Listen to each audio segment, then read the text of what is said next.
Alright, whatever everybody, today we're going to be doing 5 things that I hate about my KLX300. And don't get me wrong, I really love the bike, so it was kind of hard to come up with 5 things that I don't like about it, and some of them are kind of nitpicky, but I thought it'd be interesting to make a video about it. A couple things I disliked, thought were weird about the bike, just maybe for anyone contemplating buying the bike or upgrading from their current bike to the KLX300. So I've had the bike for about 600 miles, and we're starting off with this first complaint. As I said, this one's a little bit nitpicky maybe, and it could be because my bars are a tiny bit more forward. I could put my bars a little bit back a little bit, and this might solve the issue. But even with the stock bars, I was running into this problem, and I have a bunch of other keys on my keyring too, but just getting the key into the ignition, like, I've gotten good at it, but it kind of annoyed me the first couple times. That was the first thing, and I had to get a little bit nitpicky to come up with 5 things, so not a big deal, but just listing it. That key slot is a little bit funky in my opinion with the stock bars. Alright, thing I hate number 2 with the KLX300, these foot pegs right here, these stock foot pegs, they don't look bad. Like, here they are compared to my hand, they don't really look bad, like they're that small, but these things are not big enough in my opinion.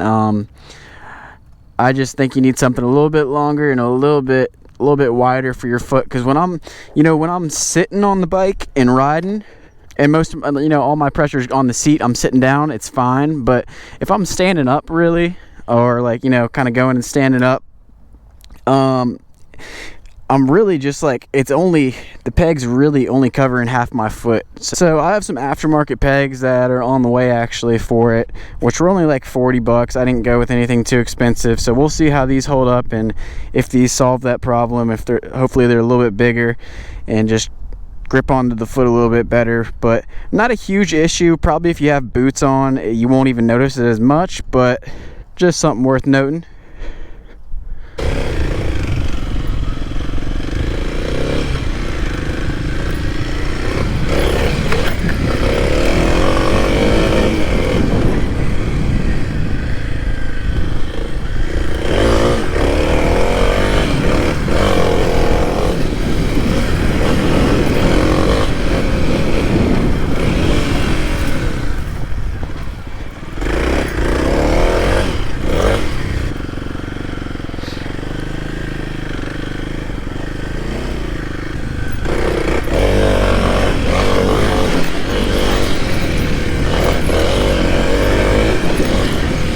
Alright, thing I hate number 3 with this bike is looking up here at the display. As you can see, we got speedometer, the odometer, and then you got the tachometer, your RPMs right here, which is great, and you got the time, and that's good, that's the basics. But really, I think it's 2021, probably they should have a gas gauge on there. All you have right here is a gas light, which comes on when it's about, I've been told, is about 25 to 30 mile range, somewhere in that range. When that light comes on, I think it comes on actually when you have 0.6 gallons left in your tank, and it's a 2-gallon tank. So yeah, that's the complaint number 3. There could be a little bit more information on the display, such as a gas gauge, and even if it was like a gas gauge where it's just 10 bars and you can see kind of where you're at, that'd be nice, but not the end of the world. So this complaint about the display, it's not really a big complaint of mine. I've just seen some people kind of mention it in the comments of my video, so I thought I'd put it in here. But yeah, you're obviously missing the gas gauge, or you don't have a gas gauge, and another thing you don't have is a gear indicator, which some people like. I don't really care to have a gear indicator. I kind of know I feel like I know what gear I'm in most of the time when I'm riding. I mean, sometimes you can, if you're cruising along, you can lose track of it. But yeah, that's one of the other things I dislike, I guess, about the KLX is missing some things here on the display that they could put on there.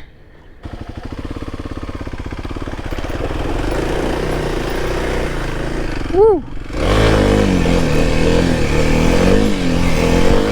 Whoa! It's slick right here.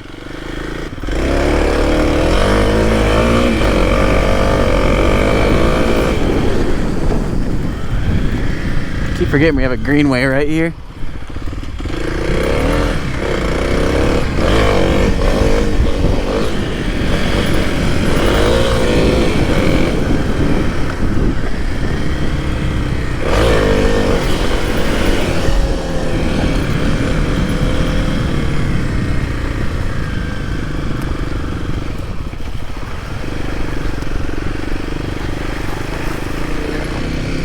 God, it's even flooded worse back here than the last time I went back here.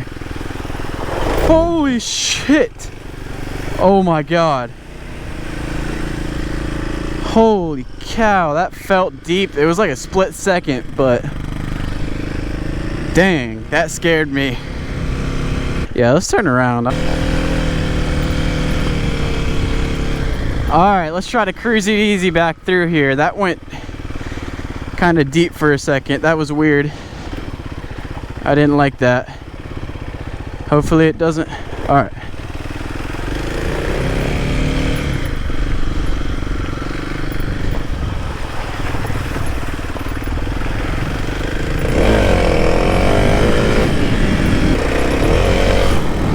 Just rained for a couple days. The past, like 2 days ago, it rained for like 2 days, so these trails are slick right now.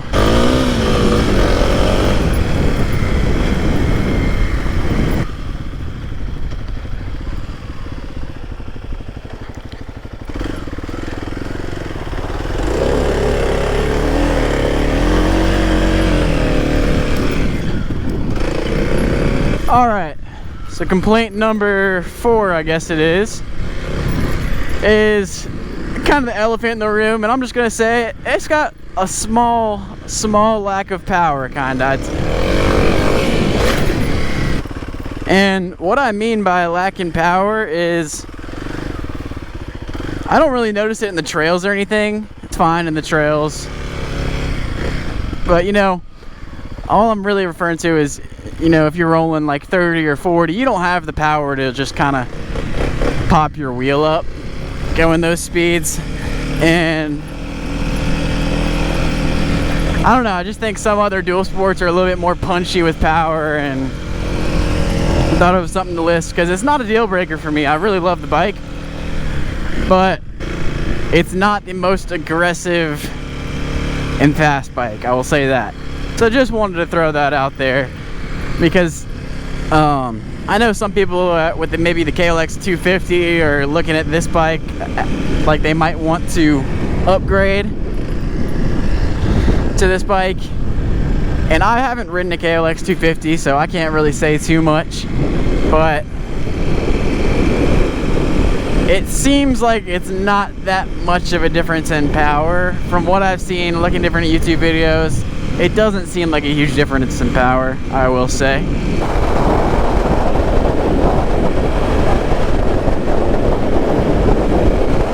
And you know, riding it around more and being out of the break-in period, now I'm at 671 miles right now.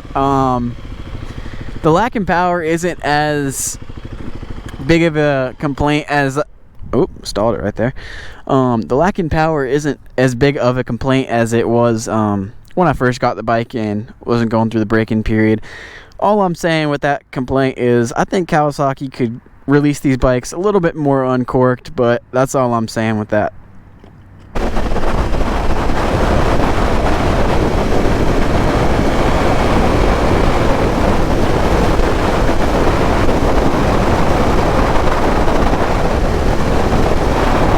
Fifth thing I hate about this bike would have to be at 55 mile an hour, like plus speeds, and this isn't all the time. It's really only if it's a windy day or you're in an area where you're getting big wind gusts. Sometimes when I'm going like cruising 55 plus, I just feel like I'm getting pushed a little bit. And this complaint probably applies to all dual sports or bikes in this weight range, honestly. But basically, usually you're riding straight up like this, perfectly balanced. But if I'm getting like hard winds coming in this way, sometimes I'll be like a little bit like that, like countering the wind, and it's just a little bit sketchy. But like I said, that probably applies to all dual sports in this weight range, going at those speeds with winds like that. But really, that's all, guys, for this video. And it was hard for me to come up with those things I hate or dislike, I should say, about the bike. I really love the bike. Don't get it twisted. I love the bike. I'm super happy with my purchase. I plan to do a 5 things I love about the bike as well. So if you want to see that, be sure to subscribe and drop a like on this video if you enjoyed. Other than that, I'll see you guys in the next one.